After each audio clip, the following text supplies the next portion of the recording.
Welcome back to Tales from the Shelf.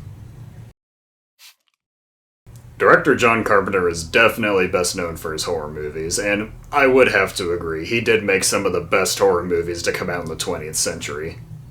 But it's easy to forget some of his other movies, and I would say definitely one of his best non-horror movies has to be Assault on Precinct 13. On the night before it shut down, a group of police officers, office workers, and criminals in Police Precinct 13 find themselves under attack by a group of gang members and must work together if they are to survive till the morning.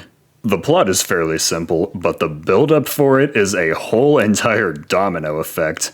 I don't want to explain it, as I feel it's more impactful if you were to just see it for yourself. But trust me, it's a whole lot more build-up than you would think for what ends up being a pretty straightforward plot. This is often regarded as one of the great siege movies, right up there with Night of the Living Dead and Rio Bravo, and I'd have to agree.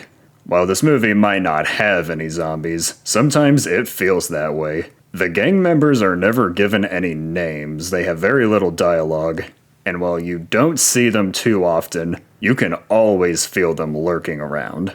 At times, it doesn't even feel like the heroes are under siege by people, but rather vague, emotionless, human-shaped beings. This seems to be one of Carpenter's more universally acclaimed films, which is interesting considering that this one seems to have slipped from the public's mind a little bit. It's not a forgotten movie, it's made by Carpenter, how could it be? But whenever people discuss the works of the man, this one doesn't seem to get brought up a ton, which is a shame because it's a great one. There was a remake sometime in the mid-2000s starring Ethan Hawke and Lawrence Fishburne. I've seen it, and it's actually not bad. It changes up enough stuff to try and stand on its own, but it's just largely unnecessary. The original doesn't feel that dated, so a modern update just doesn't really feel needed. If you're a John Carpenter fan, or even just an action and or thriller movie fan in general, then Assault on Precinct 13 might just be perfect for you. Give it a watch.